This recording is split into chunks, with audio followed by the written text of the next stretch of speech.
Hello hello. वैसे ही मन हुआ आपसे बात करने का, तो फिर मैं आ गया यहाँ पे। इसलिए अभी थोड़ी देर पहले I was addressing few people, तो आई वाज टेलिंग देम कि the world of science is so much mysterious when we go into details, but at the same time it's so beautiful. Beauty जो है वो बढ़ती जाती है जैसे जैसे डिटेल में जाते हैं, वो मिस्ट्री वो भी और गहरी होती जाती है। And the Joy of knowing new things, the Joy of going deeper into the concepts and exploring more the nature of matter, it is so beautiful, so enjoyable and so much satisfying. तो बड़े दिन हो गए थे आपसे इस तरह से बात किए हुए, सो जब आई जस्ट फेल्ट लाइक, जैसे होता था ना पहले, फेल्ट लाइक टॉकिंग, थोड़ा उस तरह से। और फिर मेरा ये भी मन हुआ कि एक छोटा सा टॉपिक आपके साथ डिस्कस करते हैं। है तो इजी है, सबको आता ही होता है, लेकिन फिर बस यही तो अब साइंस में पढ़ने में और पढ़ाने में दोनों तरह से मज़ा है कि it never loses it's charm. कितनी बार भी एक टॉपिक को पढ़ेंगे, और पढ़ना भी चाहिए, it is so charming, it's so good. And कितनी बार भी उसको बढ़ाएं तो it should be every time it should be more satisfying than the previous one. तो थोड़ी बात करते हैं, वैसे साथ साथ आपसे बातें भी करता रहूँगा। तो ये जो परमैंगनेट है, पोटाशियम परमैंगनेट से ये आयन आता है, तो इससे ये बन गया Mn2 पॉजिटिव। और पोटाशियम परमैंगनेट तो बहुत बढ़िया ऑक्सीडाइजिंग एजेंट होता है, पर्टिकुलरली एसिडिक मीडियम की बात करें, हम यहाँ पे एसिडिक मीडियम की बात ही करेंगे। तो परमैंगनेट से ये मैंगनीज 2 पॉजिटिव बन गया, तो इसकी अगर बैलेंसिंग करना चाहें और एसिडिक मीडियम में, तो फिर क्या स्टेप्स होंगे?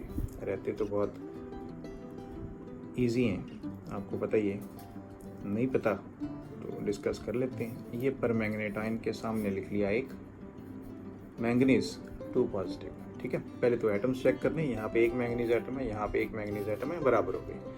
अब इस साइड 4 ऑक्सीजन है, तो इसके लिए अपोजिट साइड में आप क्या करोगे, 4 वाटर मॉलिक्यूल्स ऐड कर देंगे। ऑक्सीजन हो गई बैलेंस, हाइड्रोजन आ गया इक्वेशन में, 4 इंटू 2 गिने तो 8 हाइड्रोजन, तो अपोजिट साइड में आप क्या करेंगे, 8 H पॉजिटिव। ऐसा करने से 2 पर्पज हो गए, हाइड्रोजन बैलेंस हो गई and now the medium has become acidic. ये देख रहे हैं, ये मॉलिक्यूल्स ये तो रहते ही अपने वीडियो वगैरह में, है ना।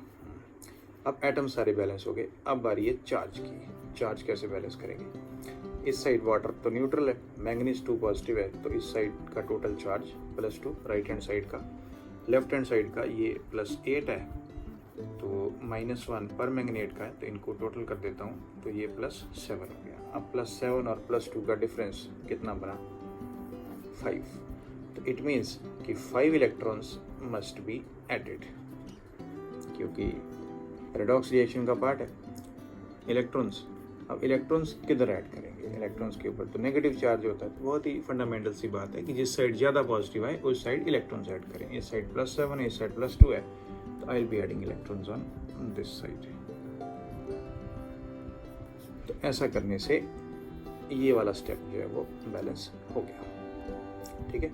अब इसमें और इंटरेस्टिंग बात क्या है, अगर इस रिएक्शन में आप KMnO4 का इक्विवेलेंट वेट निकालना चाहें पोटाशियम परमैंगनेट का, और पोटाशियम परमैंगनेट से ये परमैंगनेट आयन आया, तो it will be molecular mass divided by number of electrons gained और लॉस्ट बाय 1 मॉलिक्यूल। अब ये 1 मॉलिक्यूल का 5 इलेक्ट्रॉन्स का गेन है यहाँ पे, तो ये it will be divided by 5। तो इसका मॉलिक्यूलर मास अगर आप कैलकुलेट करें तो इट हैपन्स टू बी 158, और इसको 5 से डिवाइड करें तो then it happens to be 31.6। That is the equivalent mass of potassium permanganate in acidic medium going by this reaction. अब देखो, इसको यहाँ पे गेन ऑफ इलेक्ट्रॉन हो रहा है, और gain of electron means reduction, ये रिड्यूस होके इसमें कन्वर्ट हो रहा है, +7 से +2 जाना, decrease in oxidation state, reduction. That is why it is acting like the oxidising agent, very good oxidising agent in acidic medium, ठीक है ना। अब अगर पोटाशियम परमैंगनेट की बात करें तो इसके साथ हमें पोटाशियम डाइक्रोमेट की बात भी करनी चाहिए। पोटाशियम डाइक्रोमेट बहुत बढ़िया एक केमिकल है एंड और बहुत ही बढ़िया ये ऑक्सीडाइजिंग एजेंट है एसिडिक मीडियम में। ये मुझे पेज चेंज करना पड़ेगा। तो अब यहाँ पे हम पोटाशियम डाइक्रोमेट की बात करेंगे। पोटाशियम डाइक्रोमेट में रहता है डाइक्रोमेट आयन, और डाइक्रोमेट आयन एसिडिक मीडियम में जब ऑक्सीडाइजिंग एजेंट एक्ट करता है तो it gets converted to chromium 3 positive. तो इसको हम पहले बैलेंस करते हैं। तो सबसे पहले एटम्स, यहाँ पे क्रोमियम के 2 एटम हैं तो यहाँ पे 2 से मल्टीप्लाई करते हैं। अब ऑक्सीजन इस साइड 7 ऑक्सीजन है, 7 ऑक्सीजन के लिए 7 वाटर। ऑक्सीजन बैलेंस हो गया, हाइड्रोजन आ गया 7 into 2 hydrogen, how much 14 H positive. ऐसा करने से एटम्स बैलेंस हो गए। एटम्स बैलेंस हो गए। अब देखते हैं चार्ज। ये 2 मल्टीप्लाइड बाय 3 पॉजिटिव, इस साइड का चार्ज प्लस 6, इस साइड का चार्ज प्लस 14 तो है ही, और ये -2, इसका टोटल करें तो प्लस 12। बहुत ही बेसिक टॉपिक है लेकिन बहुत सेटिस्फाइंग है। अब प्लस 12 और प्लस 6 का डिफरेंस कितना हो गया? 6 का। तो इसलिए इस साइड में क्या हो जाएगा? 6 इलेक्ट्रॉन्स ऐड कर दिए गए। ठीक है, तो इस तरह से ये वाला स्टेप डाइक्रोमेट आयन का भी बैलेंस हो गया। अब इसमें बहुत सी बातें और हैं। जो पोटाशियम डाइक्रोमेट है इसका कलर ऑरेंज रहता है, इसके बहुत ब्यूटीफुल ऑरेंज कलर्ड क्रिस्टल्स होते हैं और सॉल्यूशन भी ऑरेंज कलर्ड का बनता है। अब जब ये एसिडिक मीडियम में ऑक्सीडाइजिंग एजेंट एक्ट करता है तो ये क्रोमियम 3 पॉजिटिव में कन्वर्ट हो गया, जिसके कारण उस सॉल्यूशन का चेंज जो है चेंज हो के कलर ग्रीन हो जाता है। So the colour changes from orange to green. KMnO4 के केस में ये colour change pink to colourless होता है। अब अगर इक्विवेलेंट वेट की बात करें तो पोटाशियम डाइक्रोमेट